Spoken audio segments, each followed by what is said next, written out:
What brings you back every year to support the Children's Cancer Fund? Oh man,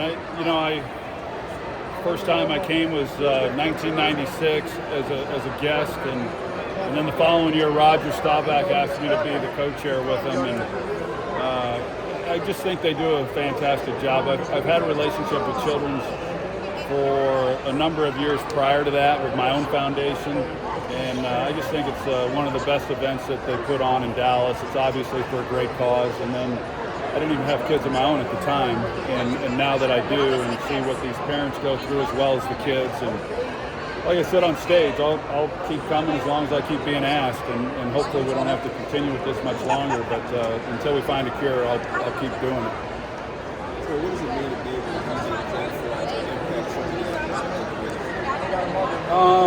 I think I probably get a little too much credit for what I do as a part of it. The people that give so much of their time and their money, and really the stars of this event are kids. We get a chance to see them when we have the Gala. This year will be on April 11th. For those that have not been to this event, they really owe it to themselves to come and support it and see these kids. It's a wonderful evening. But yeah, I just, like all of us, everyone that's here today and elsewhere, when you see what these kids go through and have to endure, not being able to have typical lives like a lot of normal kids that aren't as ill,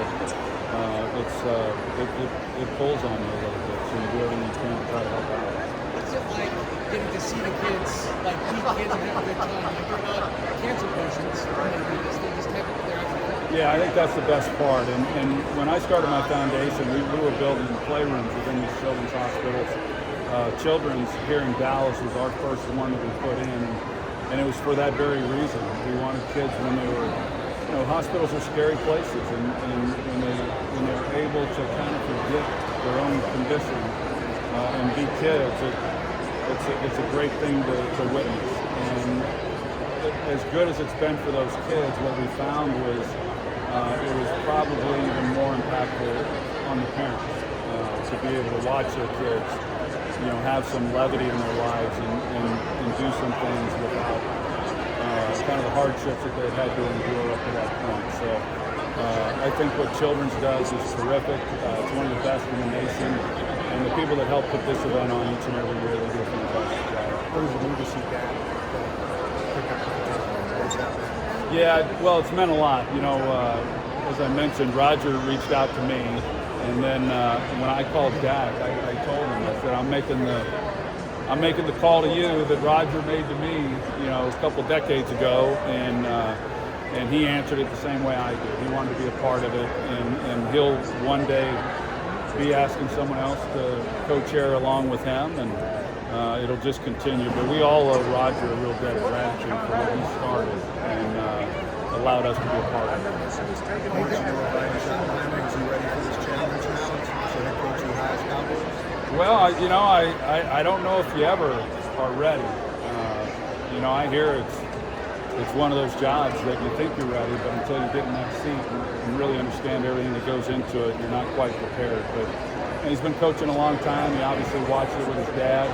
He's got to be as prepared as anyone who's not yet been a head coach can be. And I'm hopeful that he does a great job. He asked me for advice. What you tell him, knowing how the operation works out there? I think he probably has a better idea of these things than I do. So maybe he can give me some advice on how I should answer some of these things. In addition to Schottenheimer's job, what do you think of the process and how they went about getting to the head coaching? They really didn't canvass a lot of coaches.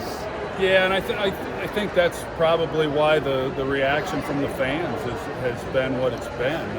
When you're talking about not having had an official interview with arguably the greatest coach of all time, and then the hottest coach in this hiring cycle in Ben Johnson, but that doesn't necessarily mean anything. I don't know how much Jerry looked into what he wanted to do when those decisions were made. So it's easy on the outside to try to make conclusions. I think it's probably unfair to a lot of people, but as I've said before, it's one thing if you hire someone that everyone's excited about, for instance, like they are in Chicago.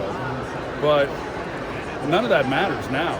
Over the next few months it might, and as far as how people are talking about your team, but when the season rolls around week 1, whether it's Ben Johnson or Kellen Moore or Brian Schottenheimer, everybody's then being judged on a level playing field, and it's all about winning. So it doesn't matter who won the headlines once the coach was hired, and we'll see. You know, I think Dallas has some really good players.